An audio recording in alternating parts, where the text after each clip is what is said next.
할렐루야. 우리 옆에 분하고 인사하겠습니다. 보고 싶었습니다. 네. 잘 지내셨죠? 네. 비가 정말 믿을 수 없을 정도로 많이 오네요. 그죠? 네, 비를 뚫고 또 예배로 나오신 여러분들을 환영하고 축복합니다. 여러분, 하나님의 뜻이 혹시 무엇인지 아십니까? 너무 뜬금없는 질문인가요? 여러분, 이제 우리가 하나님의 뜻 그러면 되게 거창하게 생각할 수 있지만, 사도 바울이 데살로니가 교회에게 전한 하나님의 뜻이 있습니다. 뭐죠? 여러 가지, 이제 세 가지가 있는데, 감사하라입니다. 감사하라. 항상 기뻐하라. 쉬지 말고 기도하라. 범사에 감사하라. 이것이 그리스도 예수 안에 있는 너희를 향하신 하나님의 뜻이니라 라고 사도 바울이 데살로니가 교회를 향해서 하나님의 뜻을 얘기했습니다. 여러분, 하나님의 뜻, 하나님께서 우리에게 바라시는 뜻이 뭘까? 우리는 뭐 그런 이야기 질문하면 되게 거창하게 생각하지만, 어쩌면 우리가 하나님께 감사하는 삶, 그냥 뭐 특별한 감사가 아니라 범사에 우리가 하나님께 감사하는 것, 그것이 분명히 하나님의 뜻이다라고 이야기를 하고 있습니다. 여러분 어떠세요? 일주일의 삶에 여러분 이제 감사하는 삶을 사셨습니까? 오늘 특별히 감사하는 절기거든요. 특별히 감사하는 절기인데, 여러분의 삶에는 얼마나 감사함을 가지고 사셨습니까? 평생 감사라는 책이 있는데, 그 책에 보면 세상에서 가장 아름다운 말이 감사라는 말이라고 한답니다. 우리가 오늘 하나님께 감사하는 이제 절기이고 예배이지만, 제 생각에는 그저 우리가 이제 살아가는 일상의 일상에서 우리가 이 세상에 어떻게 하면 변화되고 바뀔 수 있을까? 저는 우리의 입술에 감사합니다라는 이 인사만 우리가 서로에게 잘 하더라도, 저는 이 세상이 금방 분위기가 바뀌고 변화될 거라고 생각합니다. 우리는 특히 우리 한국 문화는 참 감사하는 것에 굉장히 이제 인색하거든요. 서양 문화가 우월하다라는 얘기를 드리고 싶지는 않지만, 그들에게 우리가 배워야 할 것은 있습니다. 제가 그것은 바로 감사에 대한 표현을 이제 서양 문화는 굉장히 잘 한다라고 제가 느꼈거든요. 제가 이렇게 선교 훈련을 받을 때 이제 서양인의 가정에서 홈스테이를 할 기회가 있었습니다. 그때 제가 굉장히 인상 깊게 봤던 게 뭐냐 하면, 아버지가 이 어린 딸, 이제 한 4살, 5살 정도 되는 딸인데 말을 배우기 시작하는 그 딸에게 항상 했던 교육이 있었습니다. 바로 땡큐였거든요. 아버지가 뭘 줄 때, 그리고 누군가에게 뭘 받을 때 딸아이를 잡고 무슨 말을 네가 해야 되느냐라는 교육을 항상 시켰습니다. 딱 주면서 너 지금 무슨 말을 해야 하지? 그러면 아이는 이제 땡큐라는 말을 이렇게 표현하는 거죠. 그때부터 아이는 이렇게 감사합니다라는 이제 교육을 받더라고요. 그게 저에게는 굉장히 인상적이었습니다. 그들은 정말 어릴 때부터 그것이 교육이 되고, 그것이 감사하는 것이 그들의 사실 자라나면서 삶이 되는 거죠. 유대인의 격언 중에 이런 말이 있습니다. 감사합니다라는 말이 혀에 붙기 전에는 아이에게 아무 말도 가르치지 말라라는 말이 있다고 합니다. 여러분, 감사하는 말, 감사합니다, 이렇게 표현하는 게 뭐가 큰 차이가 있을까 우리가 생각할 수 있지만, 저는 그저 우리가 당연하게 우리의 삶을 살아가는 것, 아니면 우리가 지금 살아가는 이 삶이 얼마나 감사한 삶인가를 알고 살아가는 것, 거기에는 우리에게 분명히 큰 차이가 있다라고 생각합니다. 여러분, 뜬금없는 질문 다시 한번 하겠습니다. 뜬금없지만 여러분, 지금 여러분 감사하고 있으십니까? 사실 이 예배는 여러분 다들 이제 그렇게 알고 지금 앉아 계시겠지만, 이 예배는 감사의 시간입니다. 맞죠? 감사로, 우리의 이 예배의 목적은 하나님이 베풀어 주신 그 놀라운 은혜, 한량없는 그 은혜에 감사하는 시간입니다. 그런데 우리는 때로는 이것들을 많이 잃어버립니다. 우리가 사실은 예배를 드리는 목적은 하나님께 감사하러 나와야 하지만, 사실 우리는 예배로 나아가면서 그것보다는 다른 것에 더 많이 이제 시선이나 생각이 팔려버립니다. 우리가 예배 가운데 나아가서 혹시 나의 힘든 마음을 위로받는 것, 또 예배 가운데 나아가서 내가 세상에서 받을 수 없었던 그런 복들을 받는 것, 이런 것들을 우리에게 더 관심을 가집니다. 사실 예배 가운데 우리는 은혜를 받으러 나아갑니다 라고 이야기하지만, 진짜 정말 성경에서 얘기하는 그 은혜가 아니라 나를 위한 은혜를 받으러 우리가 예배로 나아간다는 거죠. 우리의 예배의 목적이 감사이지만 그 감사는 우리가 잊은 채 정말 내가 받을 무언가, 내가 받을 그 은혜를 나는 지금 이 시간에 구하고 있다는 거죠. 정말 우리가 드려야 할 감사는 오간데 없고 정말 내가 받을 은혜만 생각한다라는 것입니다. 은혜를 받는 것이 나쁘다라는 얘기가 아니라 우리의 무엇보다 우선되는 예배의 목적은 감사라는 것입니다. 감사. 여러분, 이 예배에서 중요한 것은 감사입니다. 우리가 하나님께 찬양으로, 또 우리의 목소리로, 우리의 또 헌금으로, 또 여러 가지 우리의 삶으로, 우리의 시간으로 하나님께 경배를 드리는 것입니다. 하나님이 우리에게 베풀어 주신 그 은혜에 우리가 감사하는 것, 그것이 바로 우리가 지금 이 자리에 앉아 있는 이유다라는 것이죠. 그래서 제가 질문을 드리는 겁니다. 여러분, 지금 감사하고 있으십니까? 라는 질문을 드리는 겁니다. 지금 하나님께서 내게 주실 뭔가를 더 생각하는 게 아니라 그 앞서서 우리는 하나님 앞에 감사하고 있냐라는 거죠. 오늘 무슨 주일인지 혹시 아세요? 네, 맥주 감사 주일입니다. 특별히 더욱 감사하는 이제 예배인데요. 오늘 이 말씀에 보면 이 절기는 하나님이 정하신 절기라고 합니다. 오늘 읽은 이제 출애굽기 외에도 우리가 지금 이제 다 묵상했죠. 신명기에도 이 절기에 대해서 얘기했습니다. 16장에 보면 그게 나오는데, 하나님이 정해주신 절기를 지키라라고 모세를 통해서 하나님 말씀해 주셨습니다. 오늘 이제 읽지는 않았지만 14절부터 보면, 성경책을 가지신 분들이 14절을 보면 매년 3번 내게 절기를 지키라라고 명령하고 있습니다. 그러면서 이제 15절에 무교병의 절기, 무교절이죠. 6월절과 무교절, 그 다음에 16절에 오늘 맥추절, 그리고 수장절을 지켜라. 이 3 절기를 하나님 정해주신 겁니다. 우리가 읽었던 신명기에는 이름이 조금 다릅니다. 그죠? 6월절, 그 다음에 거기에는 77절, 그리고 거기에는 수장절을 초막절이라고 표현을 하고 있습니다.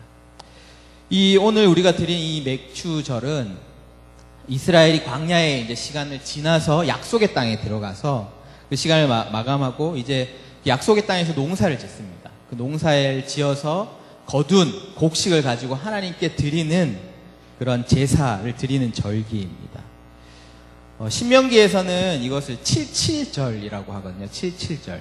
이제 맥추절을 77절이라고 하는데, 여러분 보시면 이 맥추절 77절은 이 보리와 관련이 있습니다. 밀보리와 관련이 있는 절기입니다. 사실 이제 우리의 문화와는 굉장히 다르죠. 사실 우리는 밀과 보리를 그렇게 많이 이렇게 추수하는 나라는 아닌데 먹긴 하지만 이제 주요 농산물이 바로 밀과 보리였습니다. 이 밀과 보리, 먼저 보리를 추수하고 그 다음에 밀을 이제 추수하는 이스라엘이었는데, 이 맥추절을 왜 77절이라고 부르냐 하면, 이제 보리를 추수하고 밀을 추수하는 이제 날이라서 맥추절이라고 부르기도 하지만, 77절, 이제 7주를 지난, 그래서 초실절로부터 7주간을 계산을 해서, 이제 7일이 7일이니까, 한 주가 7일이니까 7주를 계산해서 49일째 되는 날이 바로 77절이었습니다.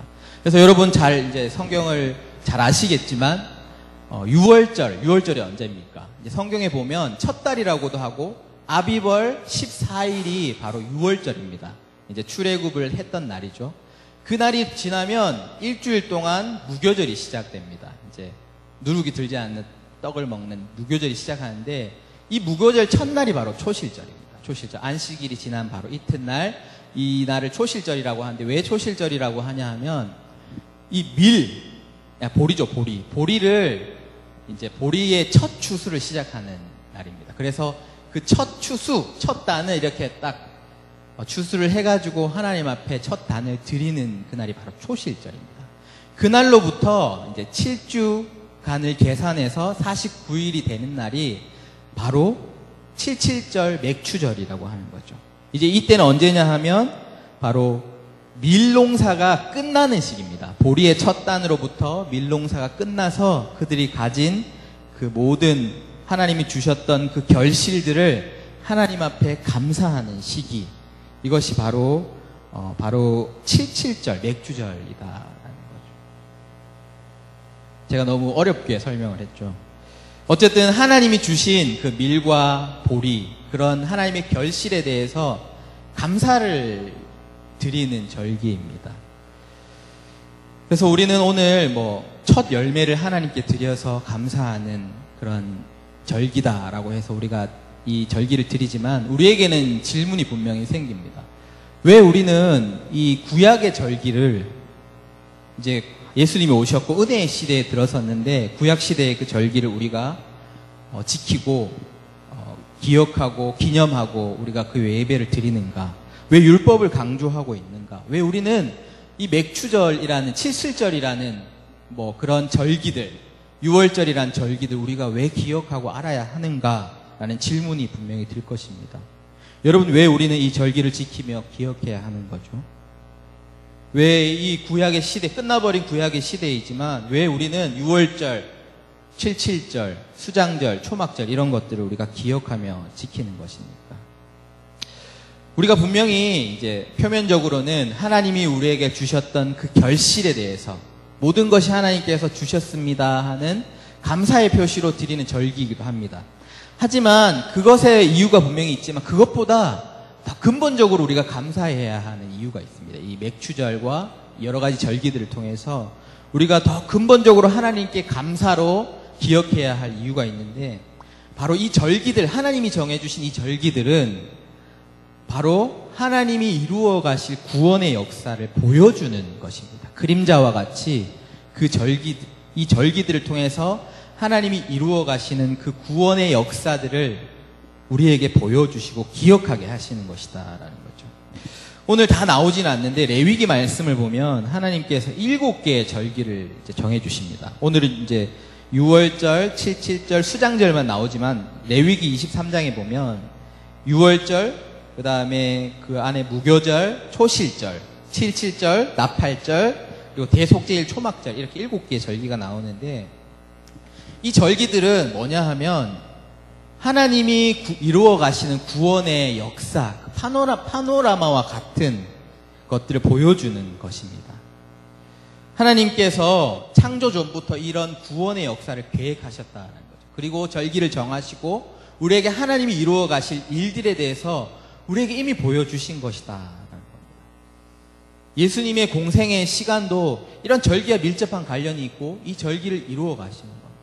예수님께서 얘기하셨습니다. 예수님께서 율법을 폐하러 온 것이 아니라 내가 이 율법을 온전하기 위해서 왔다라고 하셨거든요. 하나님이 정해주신 그 율법의 절기들을 예수님의 삶을 통해서 온전하게 하신 겁니다. 하나님의 구원을 그 절기들로 통해서 보여주셨다라는 것이죠. 유월절, 그것은 하나님의 그리스도의 죽음을 의미합니다. 그리고 6월절이 끝나고 무교절은 우리가 그리스도와 이제 친교할 수 있는 그런 것들을 보여주고 예수님께서 부활의 첫 열매가 되셨다라고 여러분 그 말씀 들어보셨죠? 왜 그러냐면 이 초실절은 예수님의 부활을 의미합니다. 첫 열매를 하나님께 드리는. 그래서 초실절은 그리스도의 부활을 의미하고 그리고 이제 초실절이 지난 이제 49일이 지난 77절은 예수 그리스도의 시대에서 성령의 나타나심을 보여주는 겁니다. 이제 누룩 없는 떡에서 이제 77절이 되면 누룩을 넣어서 하나님께 이제 그 제물을 드리는데 그것들을 보면 이제 새로운 시작, 성령의 시작되는 것들을 보여주고 그 이후에 이제 제일 마지막에는 초막절이 있는데 그 안에 나팔절과 대속제일이 있습니다. 거기에는 그리스도의 오심과 그리스도의 심판하심, 그리스도의 심판하심을 보여주는 절기다라는 것이죠. 우리가 이 짧은 시간에 이것들을 다 설명할 수 없지만 하나님이 정해주신 이 절기를 통해서 그리스도를 통해서 이루어 가시는 하나님의 구원의 역사들을 우리에게 이미 보여주셨고 또 예수님께서 그것을 이루어 가셨고 우리에게 일어날 지금 예수님의 오심, 뭐 대속제일이나 또는 그러한 초막절들을 통해서 이제 예수님께서 재림하시고 또 예수님께서 심판하시는 그 일들을 우리에게 나타내시고 있다라는 것이죠. 우리는 이 맥주절을 통해서 표면적으로는 우리의 첫 결실로 하나님께 감사하는 것이지만 또 이 절기들, 이 맥주절은 하나님의 그 구원을 우리에게 기억하게 하는 겁니다. 하나님이 우리에게 베풀어 주신 그 생명, 그것들, 그 은혜를 기억하게 하는 것이 바로 이 맥주절이다라는 것이죠. 그리스도께서 오심과 죽음을 바로 이 절기들을 통해서 우리에게 보여주셨고 우리에게 기억하게 하시고 또 이제 예수님이 오실, 재림하실 것, 예수님이 심판하시고 하나님의 나라를 이루실 것들을 또한 이 절기들을 통해서 우리에게 알게 하십니다. 바로 이 절기는 다시 이야기하면 하나님을 알게 하는 겁니다. 알게. 하나님을 기억하게 하는 것. 하나님의 그 구원의 경륜을 하나님이 이루어 가시는 그 하나님의 나라를, 역사를 우리에게 보게 하시고 아시게 하는 거다. 예수님께서 말씀하셨지 않습니까? 영생은 하나님을 아는 것이다 라고 했습니다. 하나님이 이루어 가시는 그 구원의 역사를 우리가 기억하고 아는 것, 그것이 우리가 맞을 영생이다. 우리는 이 절기를 통해서 이 절기를 지키면서 우리는 하나님의 우리에게 베풀어 주신 은혜를 다시 기억하는 것입니다. 그리고 또 하나님께서 우리에게 이루어 가실 그 구원의 역사들을 믿음의 눈으로 바라보고 알게 하시고 또 우리는 그것들을 통해 바라보며 감사하는 것이 바로 이 절기다라는 것입니다.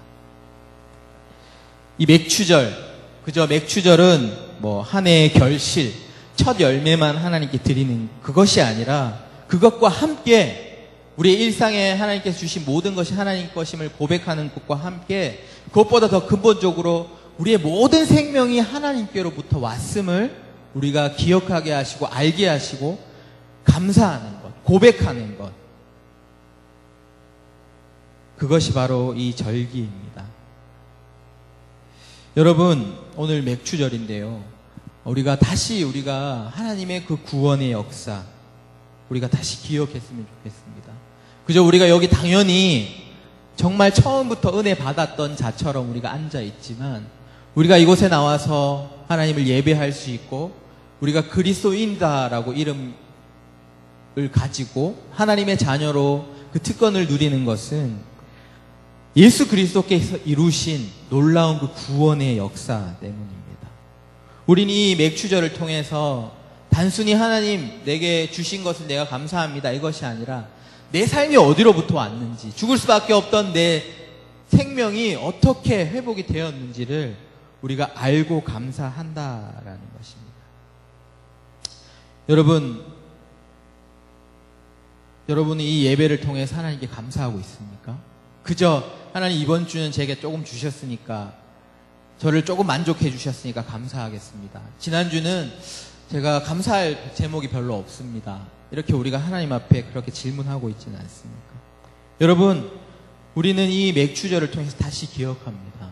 우리가 여기에 있는 것, 우리가 영생을 얻은 것은 태초부터 우리를 향하신 하나님의 계획과 예수 그리스도를 통하신 하나님의 그 구원의 은혜, 그것을 우리가 여기에 앉아있다라는 것입니다. 그것을 통해서 예수님은 태초부터 그것들을 진행해 오고 계시고 예수 그리스도 통해서 그걸 온전하게 하셨고 우리에게 이제 그것들을 기억하며 기념하고 하나님을 알라라고 이야기를 하고 있습니다.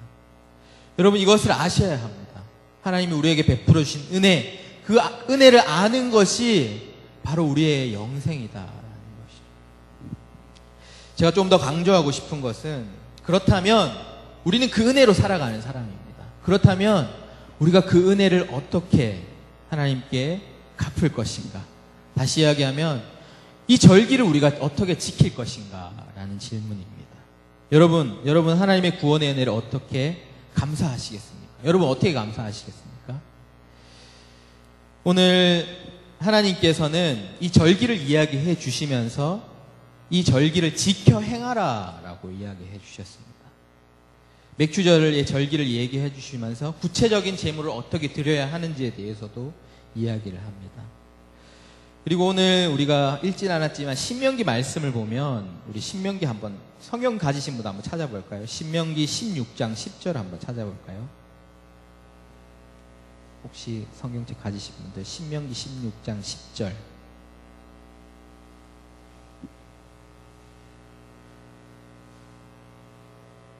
우리 성경책 찾으신 분들 같이 한번 읽겠습니다. 시작. 내 하나님 여호와 앞에 77절을 지키되 내 하나님 여호와께서 내게 복을 주신 대로 내 힘을 헤아려 자원하는 예물을 드리고 77절을 지키라고 하시면서 하나님이 내게 주신 복을 내 힘을 헤아려서 자원하는 예물을 하나님께 드리라라고 하고 있습니다. 여러분 우리가 예배를 드린다라고 합니다. 하나님께 감사로 예배를 드린다. 하나님께 이 예배를 드린다라고 하는데 하나님께 여러분들은 무엇을 드리고 있으십니까? 여러분 당연히 여러분들의 저를 드립니다. 우리의 삶을 드린다라고 하는데 정말 그렇습니까? 여러분들의 삶을 드리시는 겁니까? 여러분 어떻게 여러분들은 하나님께 이 감사의 그 은혜를 갚으실 것입니까? 이스라엘 백성들은 이 명령처럼 그 제물을 가지고 예루살렘으로 올라갔습니다. 그리고 하나님이 정하신 곳에서 정말 그들이 준비해온 정성스러운 예물을 가지고 하나님 앞에 드렸습니다. 어떻게 드렸죠? 하나님이 말씀하신 대로 내게 복을 주신 대로 그것을 헤아려서 자원하는 마음으로 자원하는 예물을 가지고 하나님 앞에 드렸습니다. 그것이 정말 초실절의 정말 가장 깨끗하고 귀한 첫 단을 하나님께 드리기도 했고 또 흠없는 가장 귀한 어린 양과 어린 송아지를 하나님께 드리기도 했습니다. 여러분들은 하나님 앞에 무엇을 드리시겠습니까? 여러분 지금은 은혜의 시대입니다. 사실 구약 시대처럼 그렇게 절차를 지키고 그런 제물들을 하나님께 드리지는 않습니다. 하지만 우리는 이 맥주 감사절 뿐만 아니라 또 우리가 기억하는 이 예배 가운데 우리가 하나님께 어떻게 감사를 드리고 있냐를 한번 생각해 보셨으면 좋겠습니다. 여러분들은 그저 마음으로 우리의 마음을 들여서 내 삶을 드립니다. 그렇게 드리고 있으십니까? 여러분 이 예배를 우리가 예배를 드리는데 예배에는 순서가 있습니다. 여러 가지 순서가 있는데 예배에 제일 중요한 것이 무엇인가? 말씀 선포가 아닙니까? 예배의 모든 순서는 다 동일하게 중요합니다. 말씀 선포는 그 중에 하나이고 중심에 있긴 하지만 그 처음의 순서부터 끝까지의 순서는 모두 동일한 중요한 의미가 있다라는 것이죠. 여러분 예배를 한번 생각해 보십시오. 보통 예배는 신앙 고백으로부터 시작됩니다. 하나님께 우리가 하나님을 향한 신앙 고백, 믿음을 고백하며 찬양하고 우리의 찬양으로 또 감사를 드리고 또 이후에는 우리가 지금처럼 하나님이 선포되는 말씀을 받습니다. 그리고 우리의 예배에 꼭 빠지지 않는 게 뭐냐 하면 봉헌이 있습니다. 봉헌. 하나님 앞에 예물을 드리는 봉헌. 그리고 이제 축도를 하면서 예배를 이렇게 마무리를 하는데 저는 이 여러 순서가 있지만 이 모든 순서가 예배에 동일하고 중요합니다. 우리는 특히 이제 장로교는 말씀 선포를 좀 중요하게 여기지만 저는 이 모든 순서들이 우리에게 던져주는 의미가 있고 우리에게 주는 메시지가 있다라고.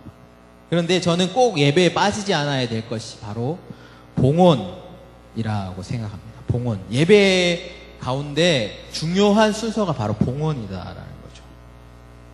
헌금에 대한 이야기, 돈을 많이 내십시오 이런 얘기가 아니라 봉헌이 굉장히 중요하다라는 겁니다. 여러분 예배는 뭐냐 하면 하나님께 우리에게 베풀어 주신 것에 대한 우리의 반응입니다. 그래서 우리가 고백합니다. 찬양합니다. 그리고 하나님이 우리에게 이런 일을 베풀어 주셨어 하면서 메시지를 선포합니다. 그리고 우리가 그 메시지가 선포된 이후에는 우리가 하나님 앞에 반응하는 겁니다. 어떻게 해요? 봉헌을 통해서 하나님 앞에 나아가는. 하나님 앞에 드린다라는 겁니다. 하나님께서 우리에게 이런 일들을 행하셨어. 이런 말씀을 듣고 정말 우리는 그 말씀을 반응하여 봉헌한다는 거죠. 우리를 드린다. 여러분은 봉헌을 어떻게 생각하십니까? 그저 11조 또는 감사헌금, 주정헌금을 내서 또는 오늘 같은 날은 맥주헌금을 조금 내서 그저 하나님 앞에 돈을 드리는 것이 봉헌입니까? 혹시 여러분들 그렇게 생각하시지 않죠? 조금 이렇게 내가 가진 것 중에 조금 드려가지고 하나님을 돕는다, 교회를 돕는다 그렇게 생각하시지 않죠? 봉헌은 바로 고백입니다. 하나님이 우리에게 베풀어 주신 일에 대한 우리의 고백이라는 거죠. 우리를 드립니다라는 고백인 겁니다. 하나님이 우리를 행하신 일, 우리의 생명이 주께로부터 왔습니다. 우리의 모든 것이 주님의 것입니다. 나는 주님의 것입니다 라고 하는 고백, 그 고백을 우리의 어떤 행위를 통해서 고백되어지는 것이 바로 봉헌이다라는 거죠. 저는 이 설교만큼이나 이 봉헌이 중요한 순서라고 저는 믿습니다. 우리가 하나님 앞에 받은 것에 대해서 우리가 반응하는 것이 예배인 것처럼 우리가 하나님 앞에 나를 드립니다라고 하는 고백은 예배에서 빠지지 말아야 할, 어쩌면 정말 우리가 적용해야 될, 결론 지어야 할 그런 중요한 순서라는 거죠. 여러분은 어떻게 반응하고 있으십니까? 모든 것이 주님의 것입니다. 생명이 주님께 왔습니다. 우리의 모든 삶을 드립니다. 이것이 우리의 반응이어야 되는데 여러분들이 봉헌 시간에 드리는 그 헌금에는 그런 의미가 담겨 있냐라는 거죠.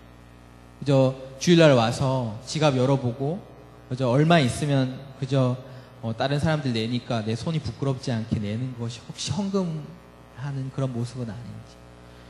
우리가 드려야 할 봉헌은 우리의 것을 드리면서 이 모든 것이 주님의 것이다라는 고백이다라는 거거든요. 여러분, 레위기의 규례를 보면 초실절에는 첫 곡식 한 단을 드립니다.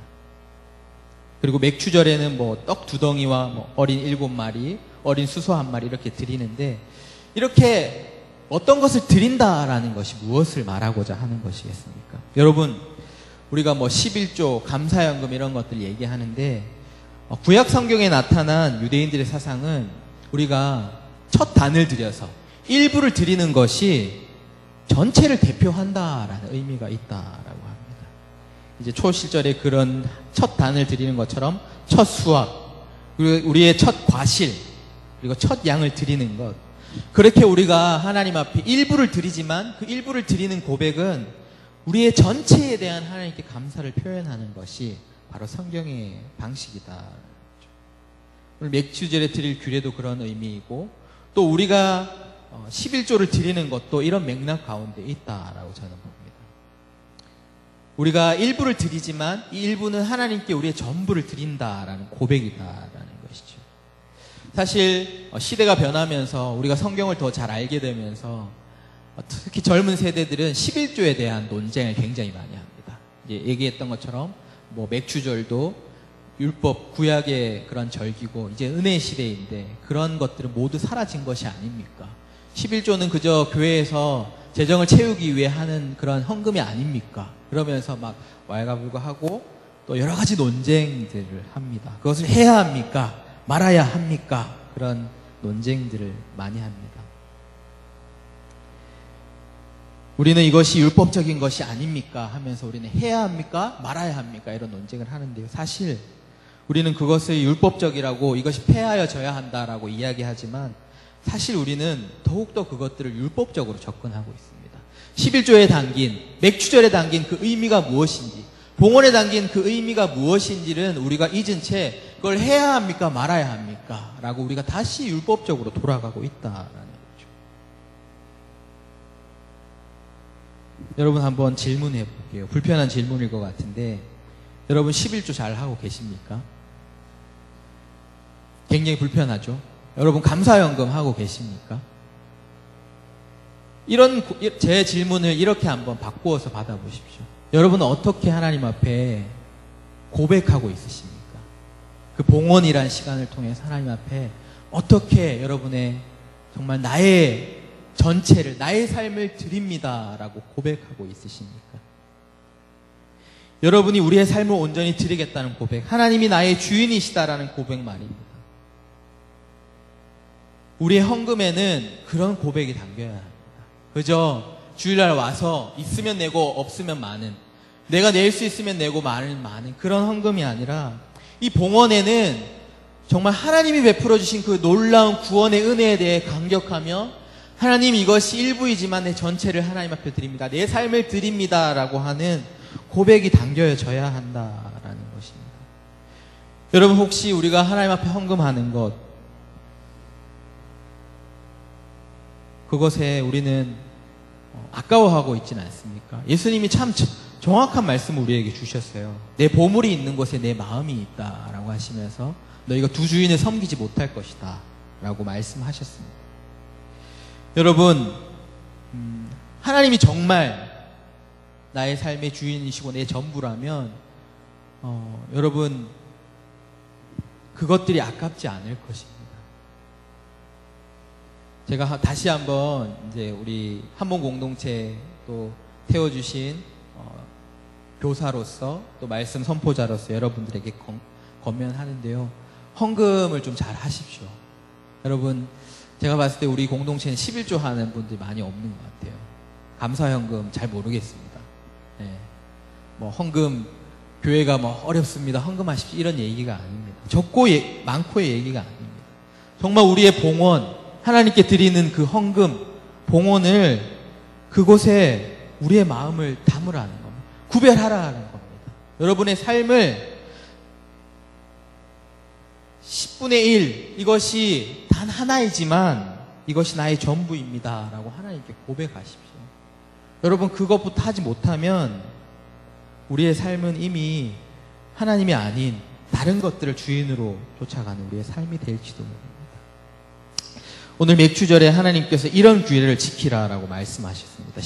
신명기 16장 17절에 각 사람이 내 하나님 여호와께서 주신 복을 따라서 그 힘대로 드릴지니라 라고 했습니다. 여러분, 많고 적음 그런 것이 아니라 하나님이 주신 힘대로 그것을 헤아려서 나의 고백을 담아서 하나님 앞에 드리라는 거죠. 가장 귀한 것, 첫 열매, 첫 소실, 첫 것을, 가장 귀한 것을 하나님께 드리면서 하나님이 나의 베풀어 주신 은혜를 감사하라라는 겁니다. 이 규례를 지키라라고 오늘 우리에게 명령하고 있습니다. 여러분, 이 맥주 감사주일 다시 우리가 하나님의 은혜를 기억했으면 좋겠습니다. 이것이 뭐 구약의 뭐 절기이고 뭐 어떤 절기이고 이게 아니라 정말 이 맥주절을 통해서 하나님이 우리에게 베풀어 주신 그 구원의 은혜를 우리가 기억하시기 바랍니다. 그리고 눈에 보이는 뭔가보다 영원한 생명을 우리에게 주신 하나님의 그 구원의 은혜를 우리가 다시 기억했으면 좋겠습니다. 그리고 다시 우리가 오늘 제목처럼 정말 그것이 우리의 믿음이라면, 우리의 고백이라면 우리의 가장 좋은 것을 하나님께 드리는 저와 여러분들 되시기를 바랍니다. 나의 가장 귀한 것, 그것들을 하나님께 드리며 정말 우리를 주님께 드리고 정말 우리의 온 삶을 주님 앞에 고백으로 드려지면서 하나님께서 정말 우리의 삶을 받으시기를 간절히 또 기도하며 그렇게 살아가시는 저와 여러분들이 되시기를 바랍니다.